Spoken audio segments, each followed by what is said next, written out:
en defensa de la vida y la familia. Cordial saludo para todos los que nos acompañan a esta hora en este su programa.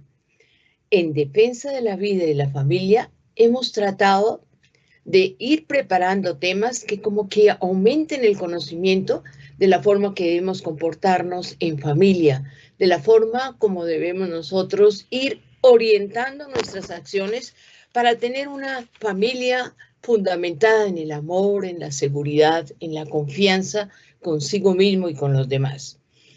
Hoy hemos traído un tema que pienso yo que conecta mucho nuestro crecimiento espiritual, perdón, con la presencia y el comportamiento en todos los ámbitos de desarrollo de la persona.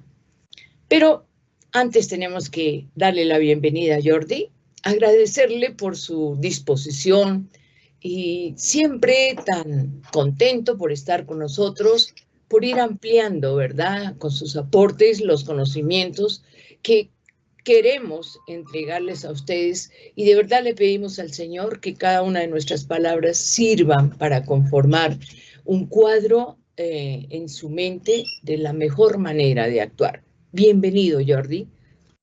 Muchas gracias, Rosalba. Como siempre, un gusto estar aquí. Gracias. Bueno, y a lo que vinimos vamos, ¿verdad? Entonces, podemos empezar nuestro tema de hoy, que es viviendo el amor de familia en la sociedad. Lo podemos empezar tomando nuestro catecismo de la Iglesia Católica. Qué bien, ese catecismo debe estar, yo creo que ni en la biblioteca, Jordi, sino que debe estar muy, muy cerca a nosotros. Así es. ¿Cierto? Así es, así es, así es. Bueno, entonces, dando por sentado eso, decimos, buscamos el numeral 2207 y allí encontramos lo siguiente que me parece realmente que centra nuestro tema en el día de hoy. La familia, nos dice el catecismo, es la célula original de la vida social. Es la sociedad natural en que el hombre y la mujer son llamados al don de sí en el amor y al don de la vida. La autoridad, la estabilidad y la vida de relación en el seno de la familia constituyen los fundamentos de la libertad, de la seguridad, de la fraternidad en el seno de la sociedad. La familia es la comunidad en la que desde la infancia se pueden aprender los principios morales. Se comienza a honrar a Dios y a usar bien de la libertad. Es la vida de la familia la iniciación de la vida en sociedad. Qué sabiduría que recoge este numeral del Catecismo de la Iglesia Católica, Jordi, porque si nosotros nos ponemos a pensar, todos formamos parte de un legado familiar, de ese pequeño núcleo social en donde tú y yo y los que nos escuchan encuentran sus propias raíces. Es en la familia donde se va formando esa personalidad de cada uno de los que la integran, y también es el pilar sobre el cual se fundamenta el desarrollo espiritual, psicológico, social y físico del ser humano. ¿Qué importancia? Yo creo que nosotros no acabaremos de señalar y reiterar la importancia de la familia, no solamente a nivel personal, sino a nivel social. Es que trasciende la importancia. No te quedas en el individuo, es que acompaña el desarrollo del individuo y vive también en la sociedad donde éste se desarrolla. ¿No te parece, Jordi? Así es, Rosalba. De suyo, tus palabras me hacen acordar a las de San Juan Pablo II, que decía: solamente en el cielo entenderemos un poco más la grandeza del matrimonio sobre el que se fundamenta la familia, ¿no? ¿Por qué? Porque desde el punto de vista católico, el matrimonio y la familia son imagen de la Trinidad. Es una grandeza que Dios quiso otorgarle solamente al matrimonio, solamente a la familia. A la vocación religiosa Dios le concedió el ser figura de Cristo, ¿no? Sacerdote, ¿no? pero imagen de la Trinidad entera es solamente la familia. Y San Juan Pablo II, bueno, esto no lo digo yo, esto lo dice San Juan Pablo II, él no dejaba de admirarse, ¿no? Respecto de la familia, ¿no? Por eso cuando él empezó a desarrollar su teología del cuerpo, o sea, casi todos los chicos, los muchachos que iban con él, terminaban casándose, ¿no? Y San Juan Pablo II, en ese momento, Karol Wojtyla, él decía, es que mi fin no es que se casen, yo solamente enseño lo que Dios nos ha dejado en la revelación, ¿no? Y es que es así porque el matrimonio y la familia es el sueño, diría yo, frustrado, pero todavía no renunciado de Dios. ¿No? Cuando Dios creó a la humanidad, creó un matrimonio. ¿No? Y en el libro del Apocalipsis, cuando nos habla del final de los tiempos, cierra con un matrimonio, las bodas del Cordero y de su iglesia, ¿no? Entonces, sé que me he ido un poquito arriba en mi consideración, pero me llama la atención esto que ha dicho, ¿no? Solamente en el cielo terminaremos de comprender la grandeza que el matrimonio y la familia tiene. Es por eso que yo siempre le digo a mis amistades o a todas las personas que pasan algún problema matrimonial, les digo, es que, ¿qué esperas? Es lo normal, es lo común, porque el matrimonio es tan grande que si tú no tienes problemas, créeme que eres tan bruto que no te estás dando cuenta del problema, pero el problema, créeme que está en la nariz tuya, ¿ok? ¿Por qué? Porque es normal, a veces no nos damos cuenta de esto. Dios cuando creó el matrimonio, cuando creó la familia, lo creó en el estado de gracia. Todos los demás sacramentos y vocaciones fueron forjados después de la caída, ¿ok? Pero para vivir el matrimonio tal como Dios lo quiere, ¿ok? Se requiere prácticamente un estado de naturaleza con lo que denominan pura, ¿no? ¿Por qué? Porque Dios creó el matrimonio antes de la caída y por lo tanto el ser humano tenía fuerzas que ahora no tiene, ¿ok? Pero que puede tener con la ayuda de los sacramentos y la gracia, no es que es imposible, por el amor del cielo, no, pero, o sea, a veces nos olvidamos de esto y perdemos de vista la grandeza y por tanto la dificultad del matrimonio. O sea, es normalísimo tener dificultades, es hasta, diría yo, hasta bueno tener dificultades, porque gracias a esas dificultades vamos a pulir más el amor, vamos a pulir más esa comunicación. Por ejemplo, el ser imagen de la Trinidad es ser comunión perfecta, comunión perpetua.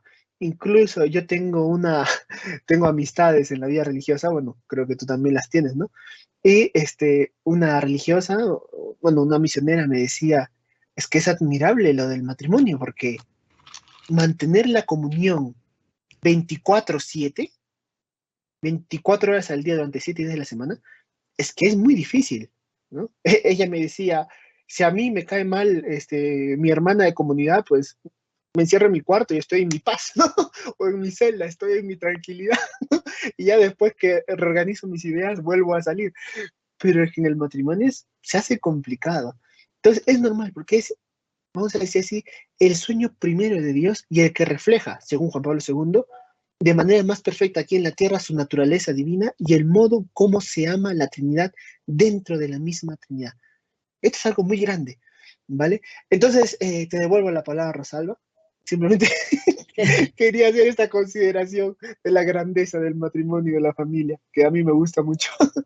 No, muy bien, Jordi, porque a veces te escucho, ¿verdad? Y esas expresiones tuyas tan originales como que nos sintonizan en nuestras narices y empezamos realmente a ver tantas situaciones conflictivas que nos separan de gozar la grandeza y la belleza de un matrimonio. Pero, bueno, se inicia el matrimonio con el amor de los cónyuges.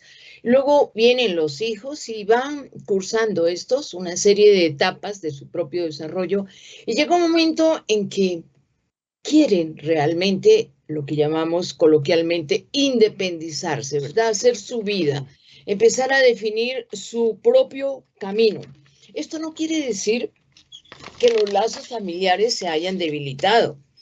No, es decir, llega un momento en que todos los hemos vivido, en que tú te cuestionas, a ver, yo, ¿por qué camino voy a coger? Hay un momento en que el Señor te instala en un diálogo muy personal y eres tú quien tomas la determinación. Pero a veces cuesta dejar a los padres, a veces cuesta despedirse de los hermanos, pero es necesario que tú realices ese camino que lleva, en definitiva, una voluntad de Dios para realizar la obra que a través de ti en sociedad Él quiere realizar. Entonces, podemos decir, Jordi, que hacer la vida propia y construir la propia realidad con otras personas como que es lo necesario, como que es lo que se espera, como que es lo que finalmente define el desarrollo humano. Pero tenemos que decir que como este desarrollo no se aprende realmente en la familia, pero se desarrolla en una vida comunitaria que tiene como asiento, como fundamento, la sociedad. Entonces, fijémonos cómo es importante que esa educación, esa enseñanza desde la cuna, diría yo, esa formación, esos límites con los cuales tú vas formando ese ser pequeñito que duerme tanto tiempo en la cuna, pero que con el paso de los años va a ser ese hijo tuyo el que dirige una empresa, el que dirige una nación, el que dirige una comunidad pequeña o grande, pero va a tener siempre ese fundamento de aprendizaje de principios que son los que están determinando la búsqueda del bien, no solo del bien personal.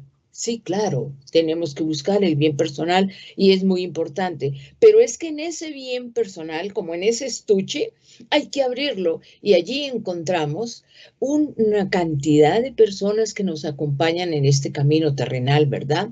Que nos ayudan, que nos acompañan, que nos escuchan. Y eso es una sociedad que se fundamenta en la manera como nosotros estamos formando a nuestros hijos en la familia. Sí, así es, Rosalba, totalmente de acuerdo. Y cuando hablamos de independizarse, la independización, por decir así, de los hijos, cuando los hijos se independizan, no sé si me acabo de inventar una palabra, pero creo que se entiende. eh, Podríamos decir que cuando mi hijo se independiza, yo puedo tener la seguridad de que he hecho bien mi trabajo de padre, ¿no? He hecho bien mi trabajo de madre, porque quiere decir que ahora todo lo que mi hijo ha recibido de mí está listo, por decir de alguna forma, o se encamina para darlo a otros. ¿Bien? Quizás en una relación de noviazgo, quizás esté descubriendo su vocación religiosa, que se independiza, sale del seno paterno, del seno materno, ¿no? Y eso es una gran alegría, ¿no? Pero esto no se puede hacer, una gran alegría y una gran tristeza al mismo tiempo, no, no vamos aquí a negarlo, ¿bien? Pero esto solamente se puede hacer cuando tenemos la figura de la autoridad. Pues, evidentemente son muchos factores, ¿no? Yo aquí quiero recalcar el de la autoridad. Cuando tenemos bien claro y vivimos de manera correcta la figura de la autoridad, ¿no? De suyo, ahí en el mismo Catecismo de la Iglesia Católica, en la sección que tú acabas de mencionar, como tú has dicho, es un libro que deberíamos leer todos los días, no solamente que esté en la biblioteca, dice que el cuarto mandamiento, que es honrar a tu padre y a tu madre, indica de manera positiva el deber que tenemos hacia el padre y hacia la madre, que es honrarlos. No dice, no es un mandamiento en negativo, o sea, como todos los que vienen casi después, no robar, no matar, no mentir, no adulterar, no, este es un mandamiento en positivo, ¿no? Y encabeza la segunda tabla de la ley. Y el Catecismo de la Iglesia nos dice que para ser, estoy parafraseando ahora mismo, para ser verdadera autoridad, tenemos que ser transparencia de Dios. O sea, yo seré una correcta autoridad para mi hijo, para mi familia, en la medida en que transparente el actuar divino, el actuar de Dios, aunque me duela, aunque a veces me cueste, porque a veces es más fácil cerrar el ojo y dejar pasar que decir qué es lo que está correcto, decir qué es lo que está bien, ¿no? Entonces, solamente gracias a esa autoridad que yo voy a tener, que yo voy a desarrollar, mi hijo va a poder mañana más tarde también ejercer una sana autoridad sobre sí mismo primero, y después sobre las personas que Dios ponga a su cargo, sea en una empresa, sea, qué sé yo, con sus mismos compañeros, quizás, sea en una familia, o sea como sacerdote, quién sabe, a lo que Dios llame a ese hijo suyo, ¿no? Que al final los hijos son más de Dios que nuestros. Entonces, a mí me interesa resaltar esto, Rosalba, ¿no? Que cuando nuestro hijo se independiza, hemos hecho bien el trabajo, ¿vale? ¿Y cómo sé yo que estoy haciendo bien mi trabajo? Si es que a través de mi actuar estoy transparentando el actuar divino, el actuar de Dios. Allí es donde yo estoy siendo una correcta autoridad. A veces tendré que tener mano dura, ¿no?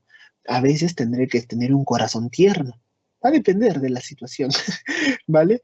Entonces, mm, no va a haber una correcta independencia si no hay una sana autoridad que la anteceda, ¿bien? Y que después suceda esa independencia y que haga que mi hijo se desarrolle como un ser humano correcto, incluso diría yo hasta santo dentro de la sociedad, que es al final lo que está llamado el buen actor humano, a la santidad. Qué buena reflexión, Jordi, la que tú nos has hecho, porque nos llevas a comprender que en la autoridad como que están los principios que van definiendo el comportamiento de los hijos y el comportamiento, ¿por qué no decirlo? Desde ya lo anticipamos, el comportamiento de una sociedad sana. Pero bueno, tenemos que hacer la pausa acostumbrada, pero es una pausa para que reflexionemos lo dicho. Ya enseguida estaremos nuevamente con ustedes.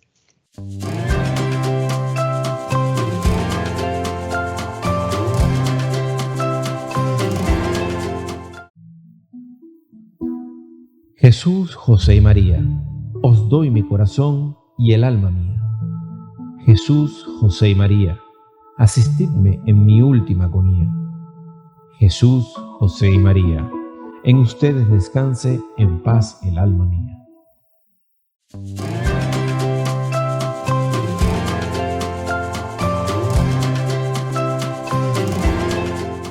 Bien, nuevamente estamos con ustedes y si hemos cumplido con la tarea de reflexionar, como que también abrimos nuestro pensamiento en la idea que ocupa en este momento nuestra mente, y es que para lograr eso que tú nos aconsejas, Jordi,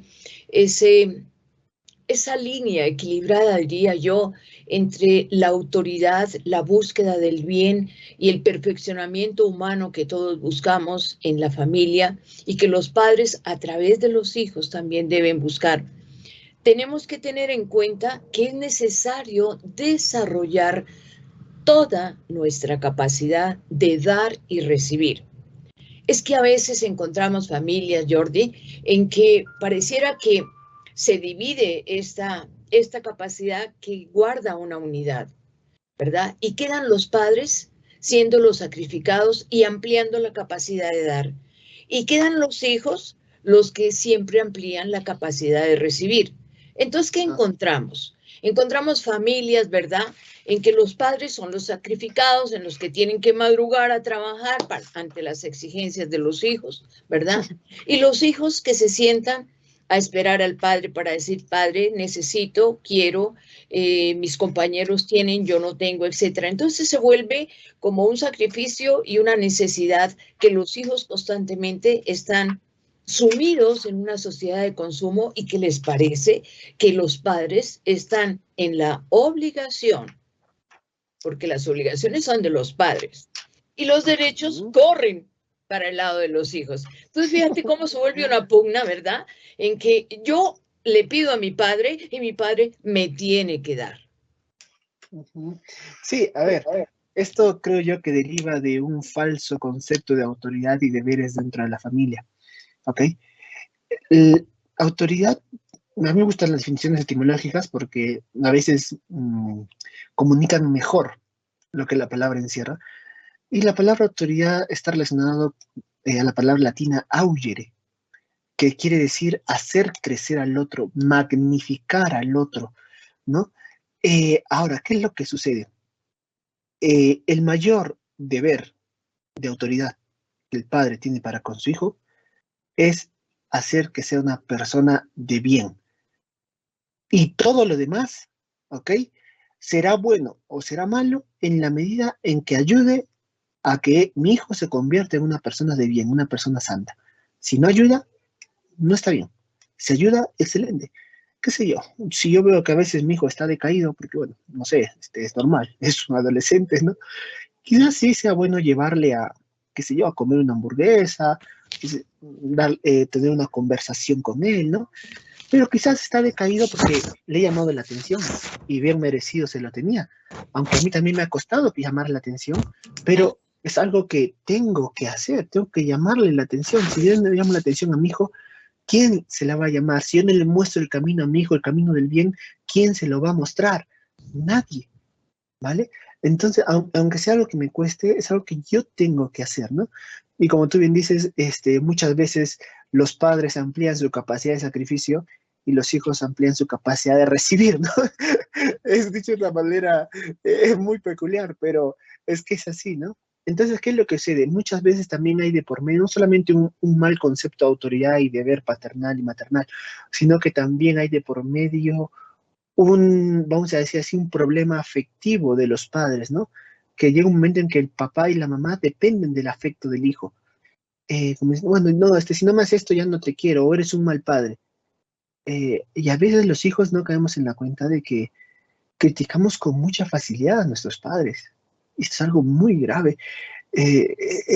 Después de Dios está papá y mamá. O sea, prácticamente criticar a Dios, criticar a tus padres, es casi como criticar a Dios. Hay 8.000 millones de personas sobre el planeta Tierra y a ti se te ocurre criticar a quien Dios ha puesto autoridad directa sobre ti. Eso es un poco descabellado, ¿vale? Si quieres critica todo lo demás, pero como decimos aquí en Perú, con tu viejito, con tu viejita, con tu papá, con tu mamá, tienes que tener mucho cuidado, porque a veces estamos muy empeñados en ser mejores padres que nuestros padres, pero terminamos siendo peores hijos de lo que ellos fueron, ¿no? Y eso es algo que hay que tener en cuenta. Yo no puedo ser un buen padre sin antes ser un buen hijo, ¿bien? Porque como yo trato a mi papá, mi hijo me va a tratar a mí. Esto es muy importante porque los hijos se dan cuenta de todo, ¿vale? Y si yo sí me la pego de buen padre y después termino diciendo que el abuelo es un desgraciado, es una desgracia, uy, mucho cuidado, porque no sea que mi nieto termine tratándome así, o que mi hijo también termine tratándome así, bien, porque ellos van a absorber esta manera de tratar, bien. Como yo trato a mi papá, es como ellos me van a tratar a mí, porque yo soy el padre de ellos. Entonces aquí hay que tener mucho cuidado. Se trata, bien, de ser buenos hijos, ¿sí? Y para eso, mejor dicho, y después ser buenos padres, ¿vale? Un padre que le da independencia a su hijo, ¿vale? Y ya para terminar, no quiero extenderme más, de suyo es una de las grandes funciones paternas, ¿no? Una de las grandes funciones paternas es inculcar en el niño la autonomía, ¿no? Mientras que la madre punta mucho sobre la afectividad para darle al hijo, el padre punta mucho sobre la independencia del hijo, ¿no? Cuando el hijo se cae, la mamá corre. El papá espera que se levante, ¿vale? Si es que no puede levantarse, recién corre, ¿vale? Esto alguien puede decir, no, es que los varones son unos fríos, que no sienten, ¿no? Chispas, claro que sentimos, sobre todo si es la hijita, la niña, la que se ha caído, ¿bien? Pero queremos que para levantarse no necesiten de nosotros. Y queremos que ellos sepan que tienen la fuerza suficiente para levantarse. A través de este actuar paterno, el niño adquiere una sana autonomía, ¿bien? Que es justamente lo que va a necesitar para mañana más tarde ser independiente y para mañana más tarde sacrificarse dentro de las correctas medidas por su esposa, por sus hijos y por una buena sociedad. Bueno, disculpa, te devuelvo la palabra porque yo aquí cuando hablo me voy. Qué bien, Jorge, qué bien. O sea que podemos resumir lo que tú nos has dicho diciendo que unos y otros, padres e hijos en una familia, todos deben dar y recibir. Es decir, todos deben prepararse para dar, pero también prepararse para recibir. Y es importante, siguiendo el pensamiento que tú nos estabas comunicando, que decir que la familia tiene una importancia antropológica esencial, porque está llamada a una formación integral, equilibrada y sólida en las personas sobre las cuales se fundamenta la sociedad. Esto es lo que queremos que en este programa y en la mente de quienes nos escuchan quedan. Si estamos educando a nuestros hijos, estamos educando también a una sociedad. Así que a veces, como decías tú, Jordi, criticamos padres, sociedad, etcétera, pero no nos damos cuenta que nosotros fuimos los artífices de ese estado de cosas en nuestra sociedad. Decimos también que no hay sociedad equilibrada sin personas verdaderamente equilibradas. Y no hay personas verdaderamente equilibradas si no tenemos familias verdaderamente equilibradas. Porque, Jordi, si nos damos cuenta, por todo lo que tú nos has compartido, encontramos que es en la familia donde se va aprendiendo las actitudes con las cuales después vamos a funcionar en sociedad, en un ámbito social, en un ámbito escolar, en un ámbito laboral, pero tú llevas esa huella de tu familia. Tú realizas el comportamiento que desde la niñez fuiste aprendiendo de tus padres, de tu hogar, con el contacto con tus hermanos. Y los niños también van viendo y encontrando tanto en su familia como crecidos ya en edad adulta, el bien para la sociedad. Buscan el bien de esa sociedad que igual no solamente los favorece a ellos, sino también al ámbito de desarrollo personal y social en que ellos realicen su vida en las diferentes etapas. Jordi, como siempre, el tiempo nos dice corten, así que tenemos que despedirnos de nuestros oyentes, de quienes nos acompañan, dándole las gracias a ellos y a ti también, Jordi. Bendiciones para todos. Muchas gracias.